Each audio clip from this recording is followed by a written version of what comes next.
네, 2019 LCK 서머 Welcome back 스플릿 everybody 신강전 to 1차전으로 2019 인사드립니다. LCK 안녕하세요, Summer Split 김민아입니다. Promotion. 네, 오늘 We're 빗돌림 gonna be 메라님 having 함께할게요. a 안녕하세요. preview show with Minit, Victory, and Mad Live, and this is season with 네, the 네 previous 팀의 show's 운명이 걸린 translation. 신강전이 드디어 오늘 시작이 되는데요. So the promotion series starts now. 좀 아픔을 겪게 So 되겠죠. it can be a chance for some teams and a very big struggle for some teams.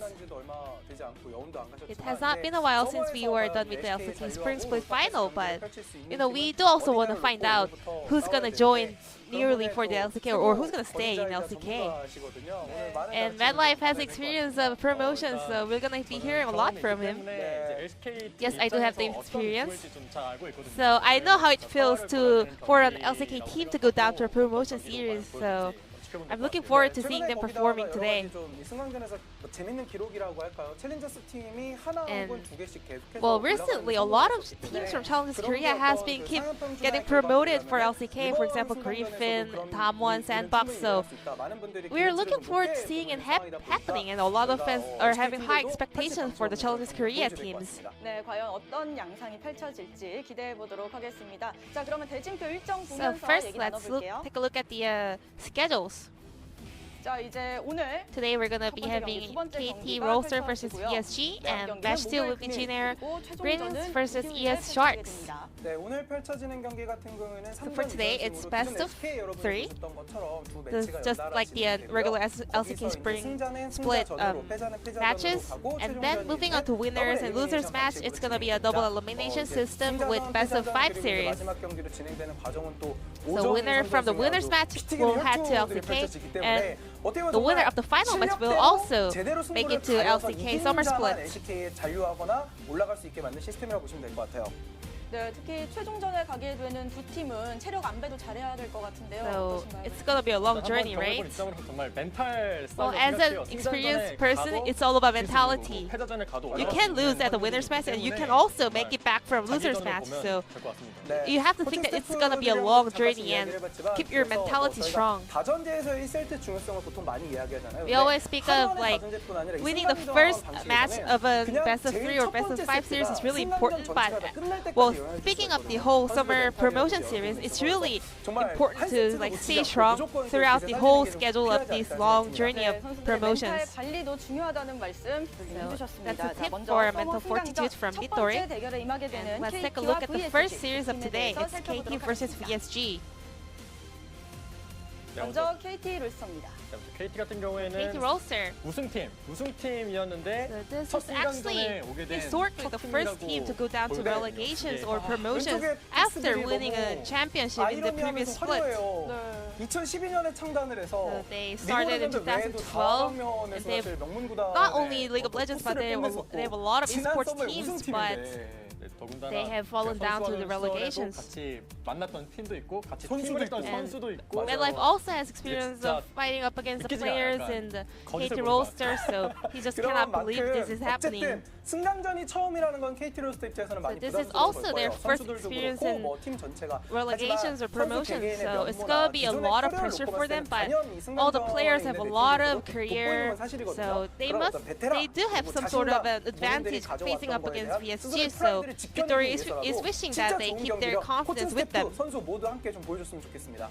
네, 자 다음은 VSG에 대해서 살펴볼 Then let's 텐데요. take a look at the VSG. APK를 역수입으로 잡아버린 They had a very interesting matchup up against APK, picking up a reverse sweep victory against them. 최초 이런 수식어를 붙일 만한 히스토리가 있는 팀입니다. So they are the former GSG Busan and renamed after VSG. 아쉽게도 그 예선에서 패배를 했었어요. 하지만 챌린저스 시드를 A 받고 lot 있던 of GC 부산을 fans has huge 인수를 하면서 expectations around 기존의 them, GC 부산의 and 5명의 they did 선수의 showed a very VSG가 decent 새롭게 꾸렸던 performance during the 멤버들이 Challengers 융합이 Korea. 되면서 챌린저스에서 10인 로스터를 활용을 했는데 심지어 they 이 had 10인 로스터에 대한 10-man 활용도도 roster in LCK Challengers 팀들, Korea. 아니, They were 전 really 세계랑 capitalizing on it 가장 really well. 적극적으로 활용을 했습니다. 네. So 역수입을 하는 KT 과정에서는 Rolster has 처음에 to 다섯 keep in 명의 mind that 선수가 they're 나왔다가 going to be 다시 coming 다섯 up with 명 various 전원 교체를 rosters and 다시 정글러 entries. 빼고 4명이 전원 교체를 했다가 이런 흐름을 만들어내서 정말 예측할 수 없는 엔트리 It's going to be very unexpectable for the KT Roster to see which players will come up and which players they're going to fight up against. 나쁘지 않기 때문에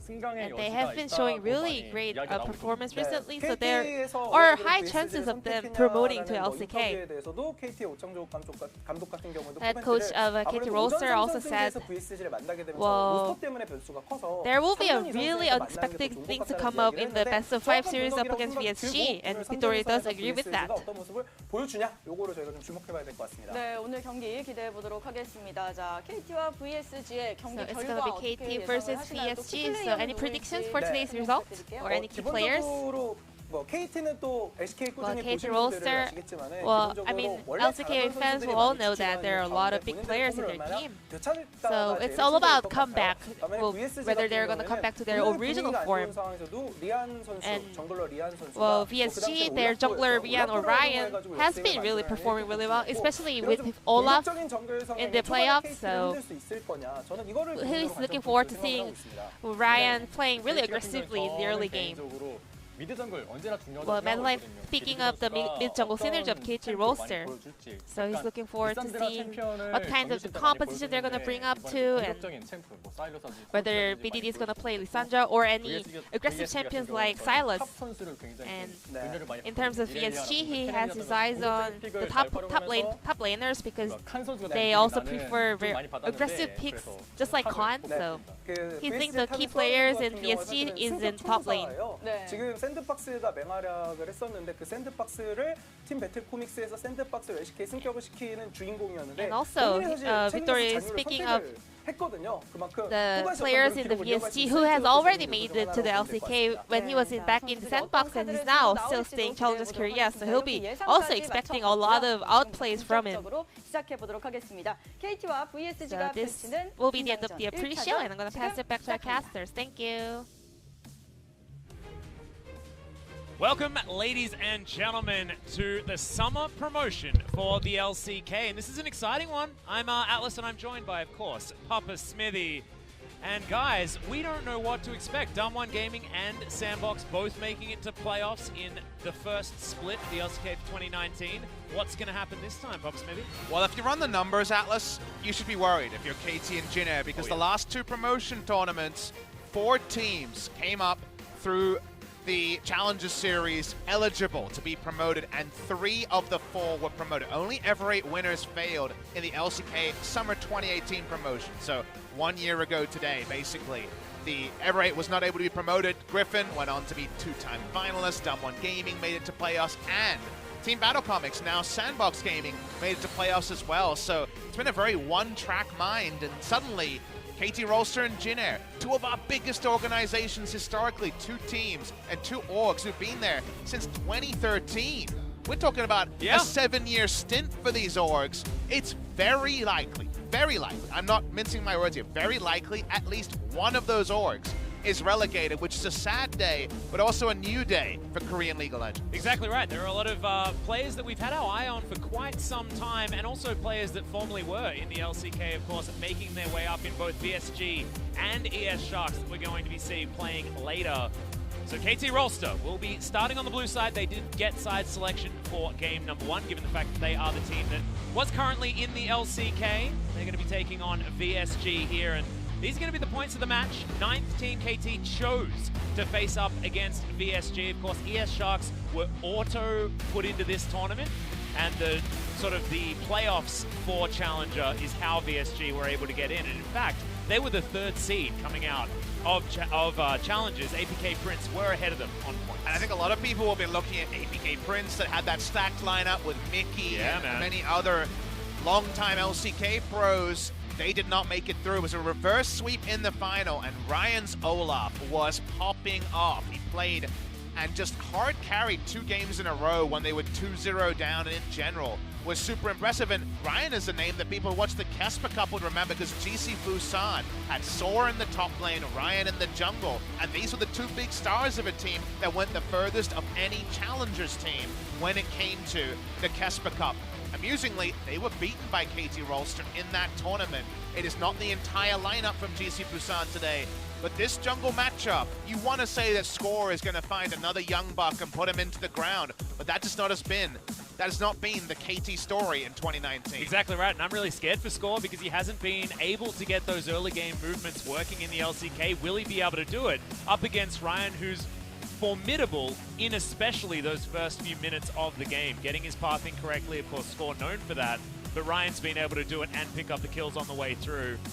Remember though, LCK stats versus Challengers Korea stats. This is a very weird graph to bring up, to be perfectly honest. There have been many seasons in the past where we had the LCK teams coming in as a tier above Challenger, and it's always like, you know, nice job in Challengers, what's it going to mean today? It feels like maybe the disparity has never been closer, Atlas, and that's why, even though some of the most famous players are taking on what feels like a band of misfits to many, maybe the reality is the game is much more up in the air than we might first assume. Exactly, but guys, as you can see, there haven't been too many changes to what KT has been running. It's going to be Smeb up towards the top side, no King, and starting off in this best of 3, and Score will maintain his position in the jungle like he has throughout most of the LCK split. We'll see whether Unti does get some game time here in this promotion tournament.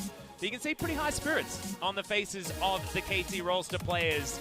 And you will probably remember Smeb's interview where he apologized to the fans about their season and spoke about exactly how hard they're going to be trying to retain their spot in the LCK, but it is going to be no mean feat. They can't take down VSG here today. You best believe you're going to be real scared for the future of KT Rolster. But Atlas, on this day after the LCK Summer 2018 final, KT would have still been celebrating being champions. And here we are, 1 split later, and they are playing in a double elimination relegation tournament to potentially go down to Challengers.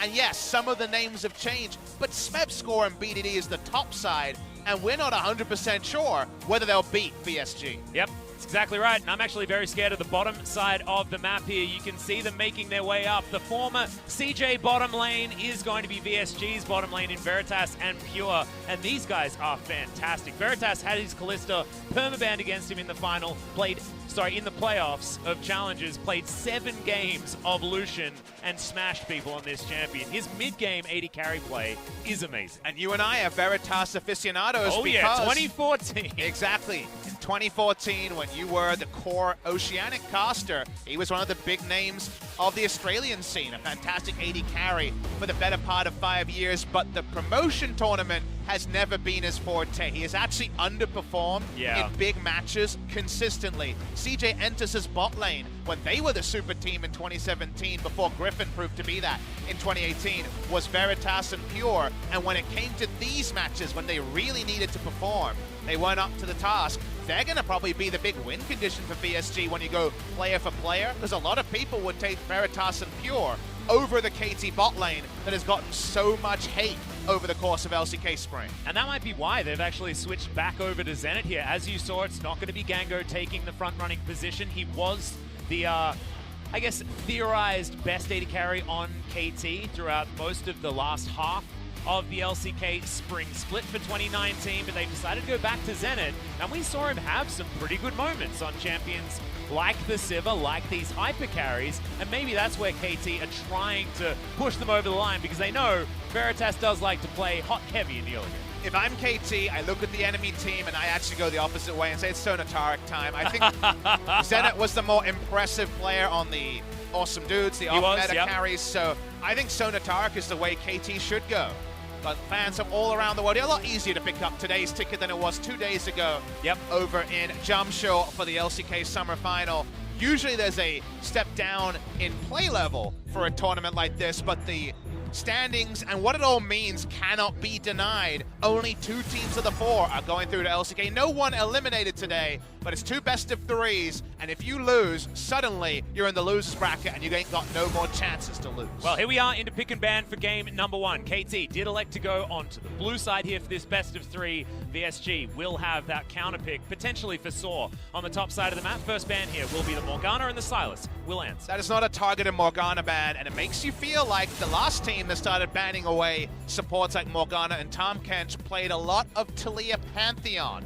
So KT Rolster already banning away negating champions who can be strong into certain strategies. The Olaf ban is targeted at Ryan, who popped off in the Challengers final that qualified VSG here in a reverse sweep over APK Prince. And the Lucian, the Veritas champion, he is usually known for Lucian and Kalista. VSG have been forced to ban the Kalista on red side.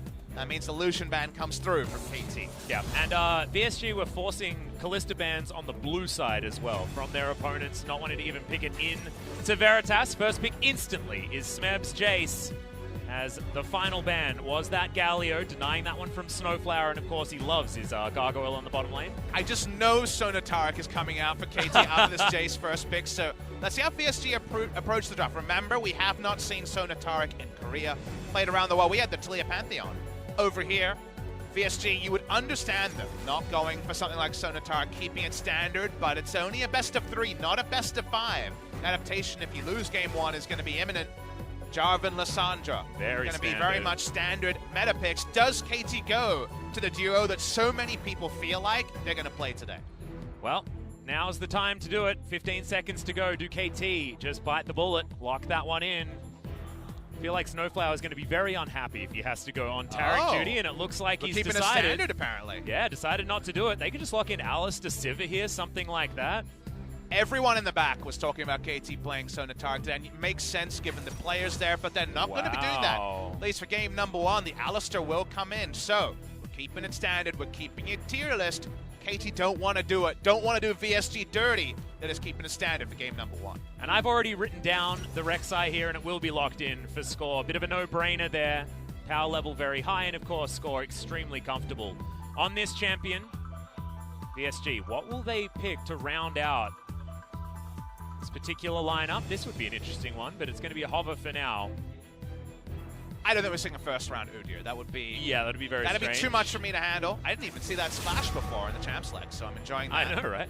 And we're just going to go to Tom Kench duty for Pure, Pure coming in. Previously, the support on Najin years ago was actually on the Longzhu lineup in 2016 that people want to forget, but honestly, they want to forget 2015 Najin as well. Yeah, let's just not remember that. I've always been a pretty big fan of Pure. I always thought he was kind of an underappreciated support player. I thought Pure and OQ in 2015 were a pretty decent bot lane. They just really couldn't take it to the next level. So coming in on Tom Kench duty today is 3-0 on Tom Kench Challengers, so that part makes sense. So far, VSG drafting basically like any other LCK team would on the red side. Feels like a hyper carry is going to be pulled by VSG. Will they hold their 80 carry pick for Veritas late? Or will they be taking it and extending that Jarvan Lissandra flex in the second round? Well, we'll see. Veritas, of course, does very much like picking the Vayne in situations like this when he doesn't have access to his mid-game powerhouses in the Kalista and the Lucian. But Ezreal is another thing that has been on his radar, but since the double tier nerfs, maybe doesn't want to head towards it. We'll see where he decides. As Aurelia, the final ban here for KT, and Ashe, the stock does certainly rise. We'll see whether Veritas moves over to that pick. That's a pretty good suggestion there, Atlas. Makes sense with the Tom Kench. I think the Ezreal here is not the right call. I think the Ashe, with still some flexes going on here. Ryan's most impressive champion next to the Olaf is actually his Kayn. He's an excellent Kayn player. That is something you could consider if you find something you like with the Jarvan top lane matchup. KT Rolster, they're going to be going for the flexible blue side solo lanes. Jace, Vladimir can definitely pivot between mid and top lane. Big fan of this. G2 and many great teams are flexing their solo lanes as long as possible. I was going to say, how flexy are they going, Papa Smithy? We're going to find out soon, because the Vladimir bot lane from Zenit is a different type of bot lane AP carry than we first expected. Azir would be a BDD old school pick, and speaking of BDD picks, he's going to hover between two and just go for the teamfight insurance of Vladimir and the Azir in the second round. I actually really like this from KT because they've got a lot of physical damage coming out of the Jace and the Rek'Sai, and then they augment that by gigantic teamfight prowess and DPS coming out of both the Vladimir and the Azir respectively.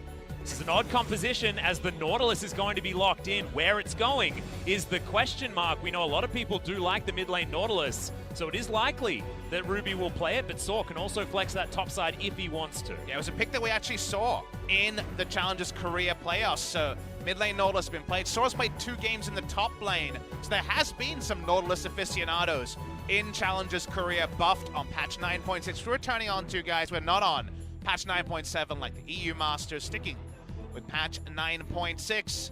So Nautilus, top lane, is kind of from the same school of thought as Ornn and other picks into the Jace. While you're going to not necessarily be in hook range at all times because the minions will be blocking that hook, you're probably going to be in depth charge range. So when Jarvan comes up post level 6 on Nautilus, pretty hard for Jace to pop a Youmuu's or Flash and get away scot-free with that targeted ult. Yep, and VSG have a hell of a lot of lockdown, especially on a single target. That depth charge comes out. It's a very easy arrow. The follow-up will certainly be there with the Lissandra coming in as well. So they are certainly able to control a lot of how these fights will go, especially in skirmishes around the mid-game.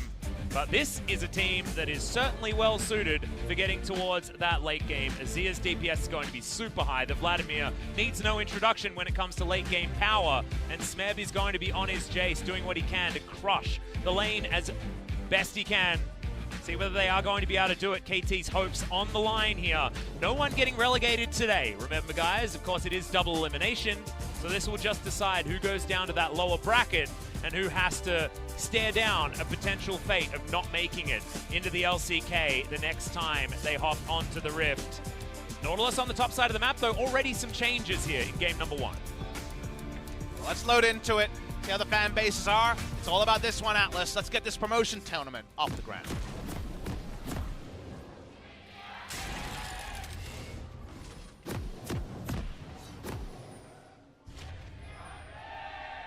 Wow, that is a bigger cheer for VSG than I was expecting, Papa. We had a lot of embarrassing moments back at Yeah, we OGN did. and Spo TV when we were doing promotion matches, because usually there is no live crowd or a very small live crowd at the FLICKR studio. That's where Challengers Korea and the Kesper Cup were played last year. So sometimes we get the huge cheer from, say, MVP or Kong the Monster or whichever team was in promotions, and then no cheer on the other side. VSG, that's probably the loudest first up cheer I've heard from a team making their promotions debut, so shout out to the VSG fans.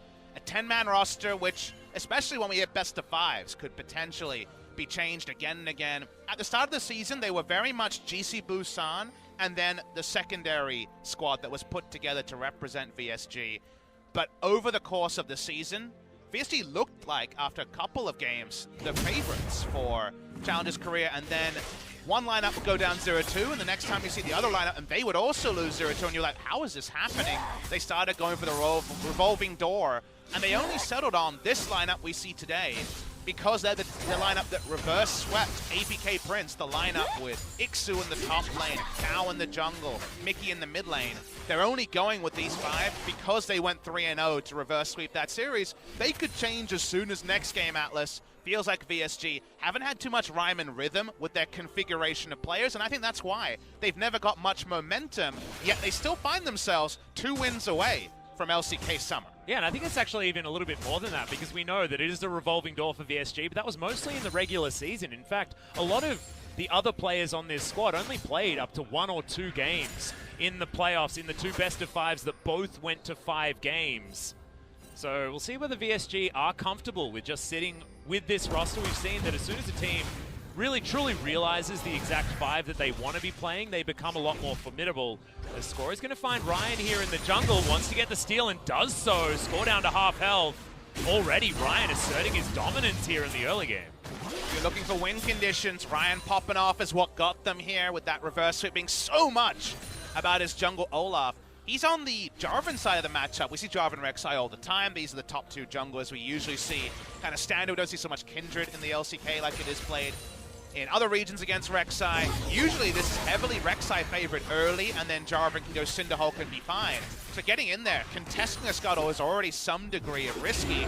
Maybe it's because the Lissandra roams first, or maybe it's just that Ryan only knows how to play aggressively, and his aggression usually finds big inroads. Well, at the moment, VDD is not going to buy any of it. He's just going to shift some sands, get out of the way, and you can see Electrocute on the Azir hasn't gone for either the Lethal Tempo or the Hail of Blades, which have been the most popular here in Korea.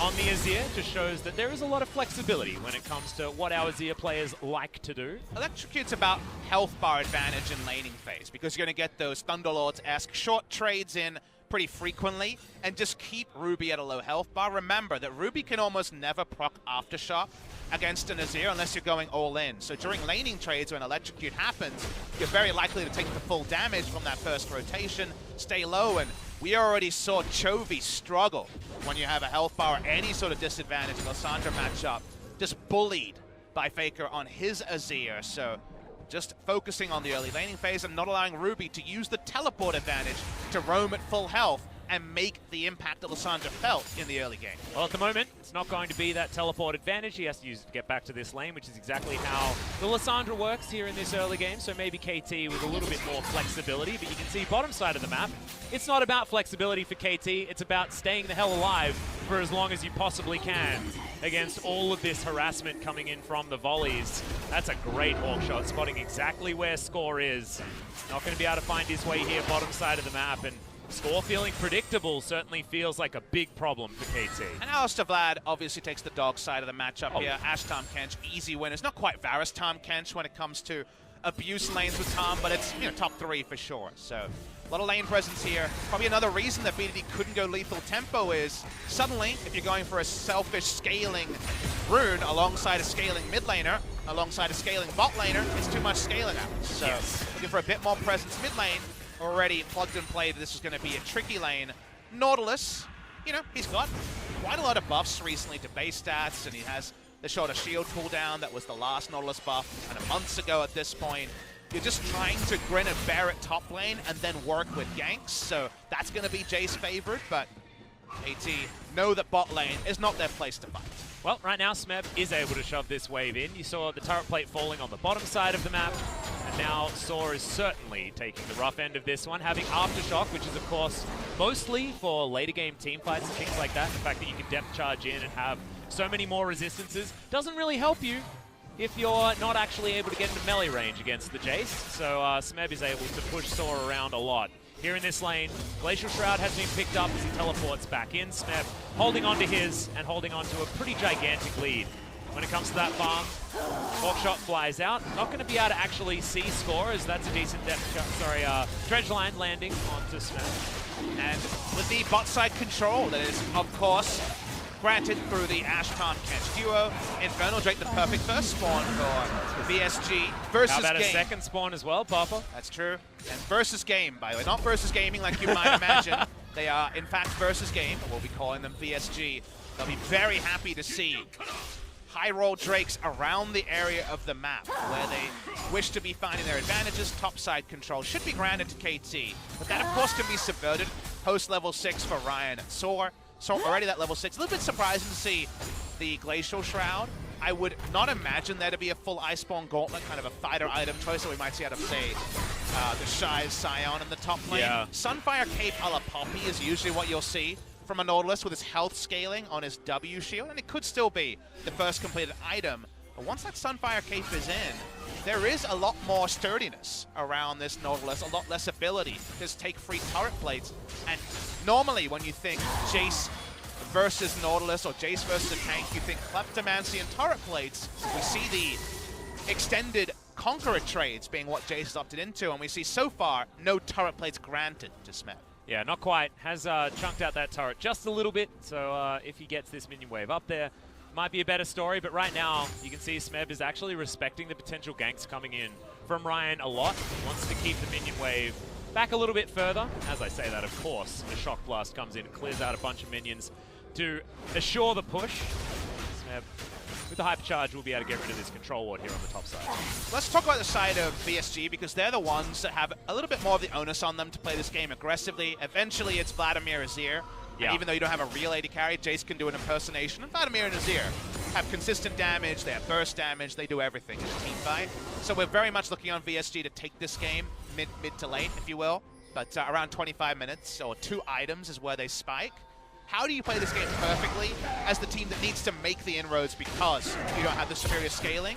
Well, the ideal, the god tier for VSG is second Infernal spawns not that much after Rift Herald, around 11 minutes, right? As we can see, if they can take the second Infernal, then rotate topside and take the Rift Herald, so defend Rift Herald for a minute, 2 minutes, and take those 2 Infernals, then lane swap their duo around the strength of the fact that they'll win 2v2, and take that topside objective, that's the start of the game they're already thinking about. It's a multi-step process, and KT should be able to find a very early start onto this Rift Herald. But if KT are slow, if they dawdle, and VSG take this Infernal off spawn and get the rotation off, KT will be in a bigger hole than they maybe appreciate. Yeah, exactly right. And also, if VSG can set it up right, they'll have a teleport advantage for Sora as well. You can see the offset of these teleport cooldowns. It's very slight, but could mean that VSG can brute force the dragon once it spawns with the opportunity for having that teleport in. From the Nautilus, Veritas continuing to be frustrating here in score, decides that there's nothing that he can actually do to try and salvage. Another turret plate might be on the cards here, bottom side of the map for VSG, and we know that Veritas loves to control these mid games. See whether the Ashe is going to be a way for him to do that. Mid lane, you can see it's a slight advantage for BDD. Atlas, I want to be Captain Hindsight for a moment. Wouldn't this KT draft be way better if you chose Sona Taric instead of Vlad Alistair? They're both scaling lanes without a lot of lane presence, and think about the Sona on-hit damage with Azir, Jace, Rek'Sai. Yeah. As a synergy, it just feels like Sona Taric is basically the same as Vlad Alistair, but would do it way better. Yeah. So, Captain Hindsight over here is a bit sad about that. Now, we talked about taking that second Inferno. They're just actually trying to take Rift Herald off spawn, and KT need to wake up. I know it's early, and I'm talking about that for video gamers. It's 5 p.m. Korean Standard Time. Korean video gamers wake up in the afternoon. I know it's early by their standards, but if they're losing Rift Herald here, KT already, the alarm bells should be way louder. They should wake them up. Yeah, exactly right. And the Lissandra gets the push in the mid lane. They know that this is happening now, but there's no way for them to rotate over. The vision's too good for VSG. They're playing cleaner League of Legends than KT Rolster are right now. Ryan picks that one up. He's got 40 seconds just to chill, head back home, get a bit of a reset, and then head down towards the second Infernal Drake that's going to be on the map. You can see the gold, absolutely nothing in it. KT have decided that they don't care about this early game at all, and you can understand why. However, I don't think you roll over and give everything over to this VSG squad, even if you feel like you do have the scaling advantage. And Atlas, there was just no way to prep for how KT would look today. There's no way to know because you have 2 disagreeing voices. You know, the kind of the devil and the angel on your shoulders.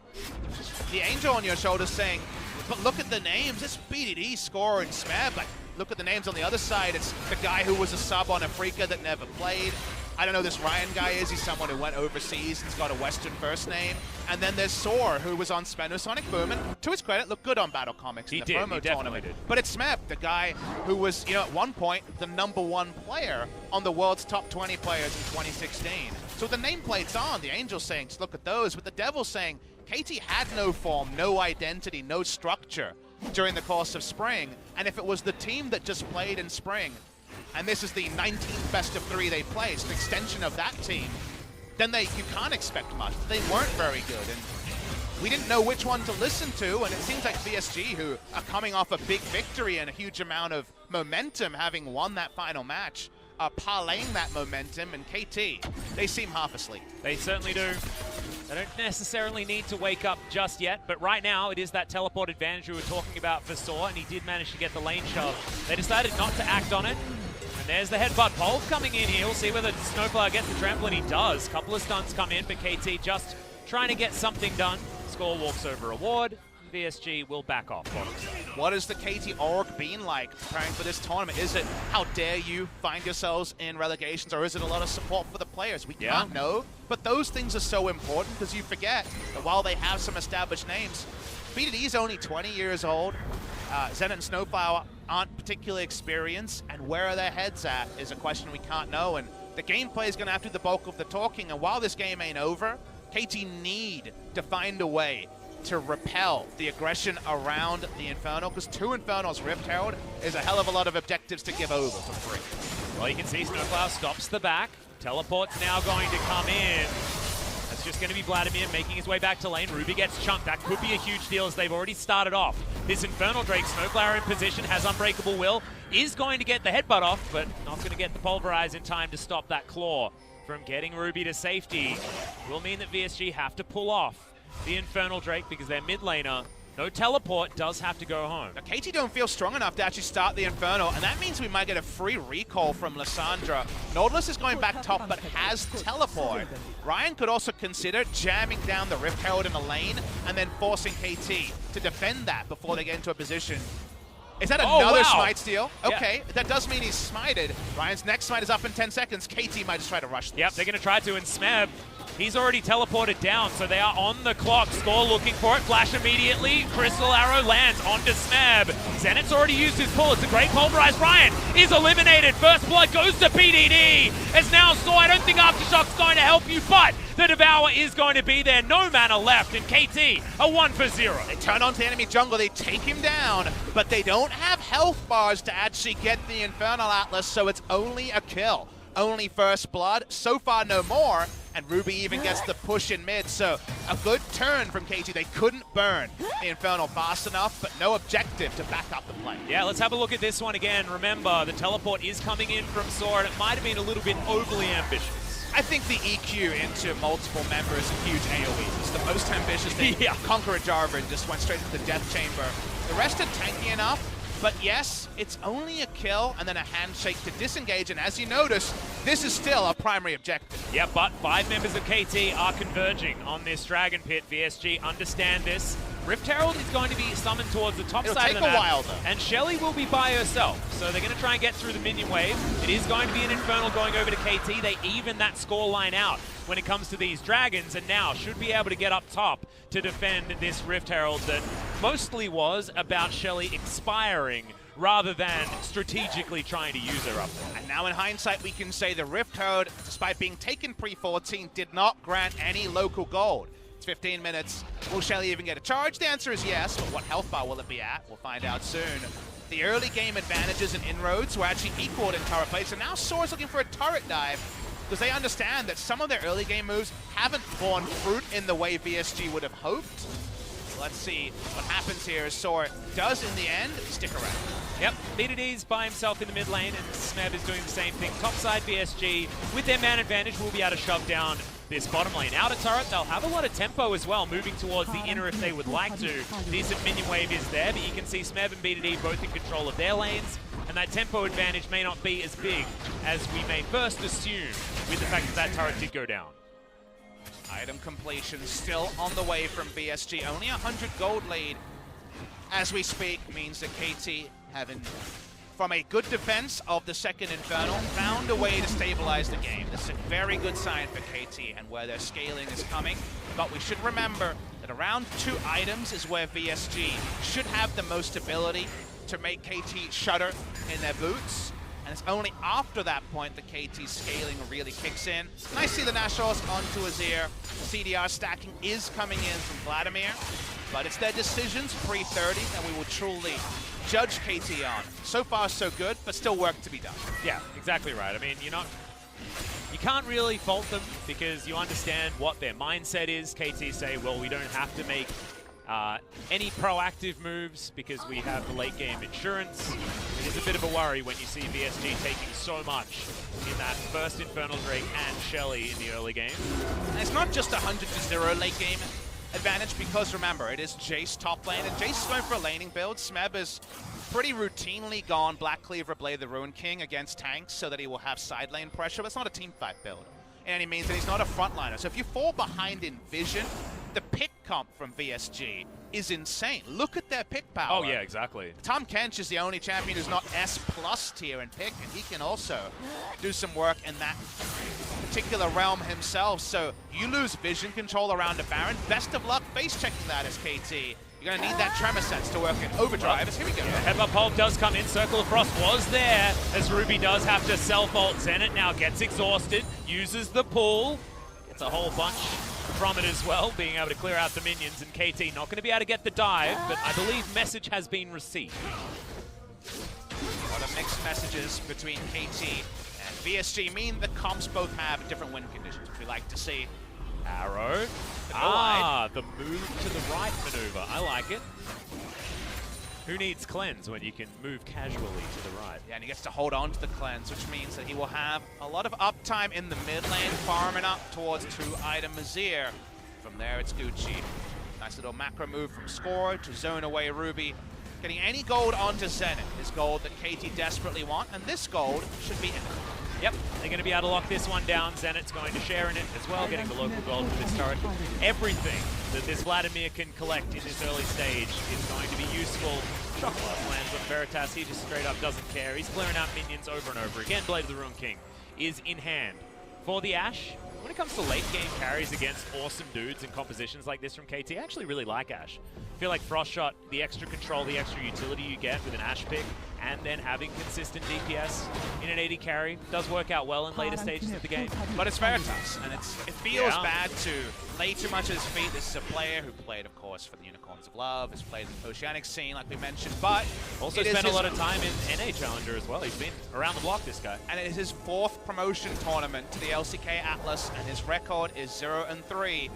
2 series with CJ Entus, Veritas and Pure could not be promoted, and then he was on the Dumb One Gaming lineup that could not promote in 2018 as well. So because of that, we have to wait and see if now, as an experienced 23-year-old player, he'll be able to actually put in the sort of performance that gets his team over the line, because this has been in the arena where Veritas has struggled the most. Yeah, exactly right. So this is the test. Currently, he is ahead by about 20 CS, but CS numbers are meaning less and less as the map feels like it's being controlled by KT Rolster as we tick over to 20 minutes into the game. Cloud Drake will be spawning at exactly the same time as this Baron. KT are converging on the mid lane. Mid lane outer turrets have taken a fair bit of damage so far. Shock Blast not going to land onto Veritas, and you can feel that both of these teams are egging for a fight. BDD presenting himself as a target, but will KT pull the trigger, or does it have to be VSG? VSG have more triggers to pull, but they can only kill one person fast. If they ARAM 5v5 in the open or in even areas, the AoE from KT should put them in the death chamber. So because of that, VSG need to pull the trigger and pull it well. If they don't focus fire, I think KT wins almost every time. Oh, you can see how much SnowFlower just wanted to dive into the middle of that VSG squad, and they do manage to take down the Cloud Drake. Not exactly the most high priority is, okay, Arrow flies in once again, hits Smeb, but you can see Saw already taking a lot of damage. Unbreakable Will is going to be there, so the SnowFlower doesn't go down, and Zenit dives into the backline. Plague does a bunch of work and Score picks up the first kill of the fight. Once again, KT successful. 2-0 is the scoreline. They may be able to take more as Ruby down to half health. Saw basically has nothing. VSG, can they defend? The answer looks to be yes as they deal with the minion wave, but the backs are being stopped, and Smeb has some accelerated shock blast for VSG. All this harassing will get them the turret as VSG have to recall. That, of course, looked much more like the standard fight that we said. KT's comp was superior in the mid game. You need to find your picks with your pick tools. You can't take a 5v5 and pray to the AoE of BDD and Zenit. The TP's pretty bold here, but it is, of course, Alessandra with ulti, so of any champion, she's one that can teleport boldly and work it out later. Yeah, he's going to be there with the self-ult available, so I do not mind it. I was a little bit worried. Score's going to be able to steal away the blue buff, though.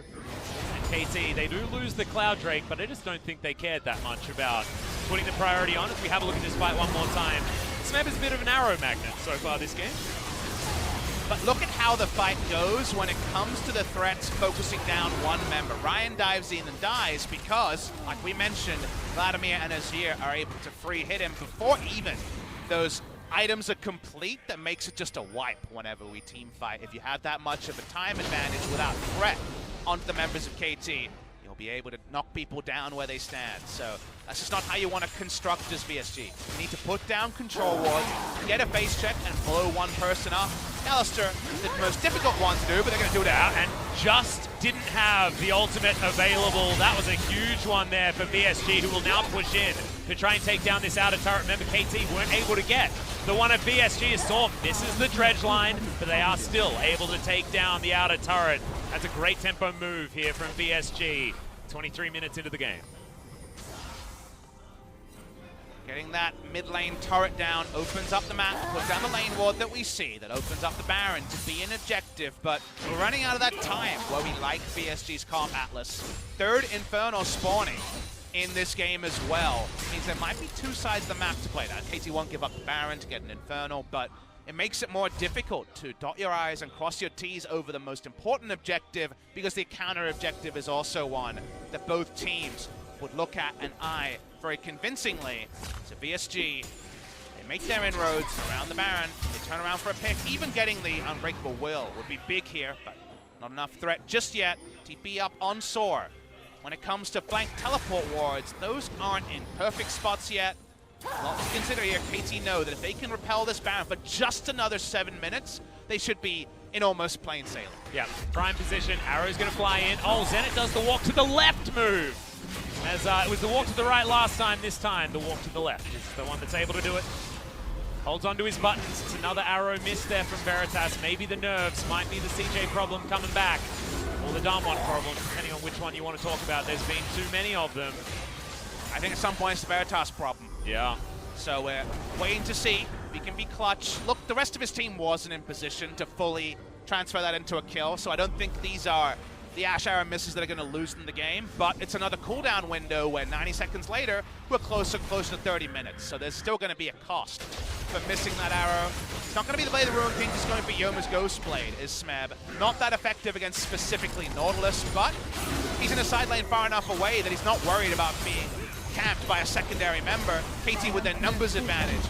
Pilot this mid lane push, get the answering mid lane turret. Clock keeps ticking towards 25. Yep, Sun Turret going to be erected there as well. Has that little bug that the laser is always going to be on pure, but don't worry guys, he's not getting shot from extra range or any silliness like that. VD clears out a minion wave very, very simply. Will they be able to transition into any Baron threat? The answer looks to be no at this point. Still a fair few wards around the area from VSG. So not really needed when it comes to heading back over there and re-establishing vision control. KT just use it to get themselves a reset. And that's a pretty good one. Morellonomicon completed now for BDD with his 2 items now. He's going to be a massive threat, and I'm looking at a pretty cool hat on the Hemomancer. I'm getting real scared in VSG. Already it feels like 5v5s are a bridge too far, and one more item is lights out, and maybe you can get frisky on someone like BDD and Azir Sec in with the Shurima Shuffle and then Stasis, and rely on your teammates and allies' damage. So because of that, VSG have to be so careful about how they approach. They cannot take an honest front-to-back 5v5 right now. They're going to try anyway. Yeah, Dredgeline's going to come in. SnowFlower actually flashing into the back line. Gets the headbutt onto Saw, but he does have a stopwatch. Keeps himself alive. SnowFlower does the same. Ruby, self-pulse. There's not a lot of targets here as Pure is the one getting targeted down, and they lose to Lissandra after she comes out of the stasis. Zenit trying to get the work down, and you betcha bottom dollar he's going to. It's a double kill for the Jason. Saw is going to follow. Score picks up the kill. That's going to be the ace, and I believe that's all she wrote for this game, Papa Smithy. It's a perfect ace in exactly the scenario and timing that KT were looking for. KT babied through the early game. It was looking a little bit rough when they lost to Rip Herald, but since then, VSG, like many Challengers teams before them, have made some mistakes in execution, and a closeout Baron and Inferno duo of objectives should be all she wrote, like you say, for KT. Yeah, KT, they understood where their window was, and it was sometime after 25 minutes if we have gold parity, and that's exactly where they were. This was Saw trying his best to start a fight they wanted. And we talked about front-to-back honest 5v5s. Consider the threat level that Vladimir and the Azir, who has 2 items now under. Azir never takes any damage to Ryan ults, and then BDD, he's not even taking damage after he aggressively shifting sands and ults in. Unfortunately, the focus fire deleting 1 member. VSG just try to say, screw it, let's team fight, and unfortunately, that is not what they picked for, and they're taken down where they stand. Yeah, it just felt like VSG all went into stasis, and Veritas is like, wait, why are all of my friends statues now? And just got obliterated. Score dived on top of him with the ultimate. Well, KT, they now have the Baron circling around them. You can see the damage that they were capable of. Zenit is well and truly online. We said he had a cool hat. Well, he translated that one into a whole lot of cool damage, as Veritas felt like the only person on the team that was actually able to get any work done. That's how this team composition basically feels like it's going to work for VSG. Unfortunately, KT just have so many threats at this stage of the game. Baron buff makes them very overwhelming. Not the strongest team to actually siege. Only real siege champion they have is Jason. I guess you could argue Azir is decent in that scenario because he's fairly safe and has a very good on-command defensive tool. But they can play multiple lanes, they can dive, they have a lot of options here. No 80 carry to consider. Zenit's another diver with Alistair under turrets, and Veritas is very, very, very difficult to 5v5 fight as an Ashe against a comp like this. The poke starts to land, Azir whacks away on the top lane. VSG feel like they have one more emergency all-in left, otherwise they'll watch their turrets go down around them. Yeah, I actually really like that from KT, deciding not to take the bait onto Ruby. You saw the rest of VSG trying to group together, get themselves a fight that they wanted, but they don't want it now. That shock blast just chunking all of them out in a turret now, going to bite the dust as Ruby has to put that Claw of Doom on cooldown. Veritas gets chunked, and now KT have an inroad towards this inhibitor turret. You mentioned Siege. If the Jace is able to get consistent poke down like this, it feels like a Siege comp, Papa Smithy, even though it does have those flaws that you mentioned. Double Infernal and Baron that you just couldn't have plugged and played with how the game started is definitely carrying them over when it comes to potential Siege disadvantages. They can, of course, put Sun Turret behind them and means no flanks are available to anyone on the side of VSG. This Baron buff, still another minute. Feels like a lot of Baron uptime. Already a 3,500 gold Baron buff power play, and we ain't done. Yep. This is a big statement from KT, because you mentioned the fact that the Sona Taric would have been so strong, but then VSG say, well, we lost to Sona Taric, that could be a problem. Here's the team fight, though, speaking of problems, and the Vladimir immediately gets taken down. It's a good pulverize in the back line. Is there's the sweep, the dunk from BDD. You got rid of one threat, but there's still two left. Triple kill for the Jace. One of them comes in and it's a full house. Jesus, full of his ears. And there's the double MVP in a row. BD taking it over. We were waiting for it. We said this is the item timing. Well, he can make it. BD says thank you very much. And KT win game number 1. Yep, it's beautiful. They got rid of one of the threats, Popper, and I thought, oh, this could be the chance for VSG. But KT have so many more. Nexus is going to go down. KT with a statement game 1. No Sona Tarics required. We're going to get bodied in the laning phase and smash you in the team fight. And all they had to do was have that caffeine tick in around 12 minutes. Yeah. They were a bit too sleepy to open, but they woke up, and apparently BDD. We all know about that Buddha joke that OGN made around him. He was certainly looking like a deity by the end. Oh, yeah. Huge sweep in with a stream of stuff on. You already see some disagreements and discussions between the VSG players. Which VSG 5 will we see in game number 2? Given their penchant to use the full 10-man roster, feels like they have some arguments to get over and only 15 minutes to resolve them. Yeah, I'm glad they're vocal, though, because a lot of teams here in promotion tournaments like this just go silent. After losing their first game, they're like, oh, we can't stand up to these LCK caliber teams. Even if they're arguing, that means something constructive could be happening here with this squad. See what happens. It's a best of 3, guys, remember, so certainly not over. But the way KT won that game is a statement in and of itself, right? Because they didn't have to use cheese. They didn't have to go towards something like the Sona Taric to try and use that to guarantee a victory. They, in fact, went the opposite direction. They basically went something even worse in the laning phase and still just capitalized on being better from the mid to late game onwards. And KT have had to re-earn things like, well, in BD we trust, which was something that Kingzone always had last year. Even through all their struggles, BD's 1v9 was real. BDD's second round robin was pretty abjectly flat. I would argue it was poor by his standards. And by the end, the desperation was causing more mistakes than super plays. Nice to see BDD wake up and be the player we know he can be. He is one of the stars of Korean League of Legends. And it seems like in this game, he remembered that fact. He did. And I want Ryan to wake up, Papa Smithy, because he was able to steal away things in the early game, really was able to get a lot of control of the jungle, but wasn't able to translate that into absolutely anything come mid-game, apart from a Rift Herald that just had to conga line along with a minion wave towards the top side. I think there could be some tidying up to be done here from VSG. However, KT Rolster, if you're a KT fan, and I know there are so many of you out there, even if you haven't been admitting it recently, this is a great way to start this series. But you're not getting excited yet. It's a best of 3. No. Who knows what roster VSG plays in game number 2? No one eliminated today, but KT desperate to win this match. Could be the VSG strategy, get them excited and then knock them down. But that is going to be something that's going to be tested in game number 2 that we will have right after the break.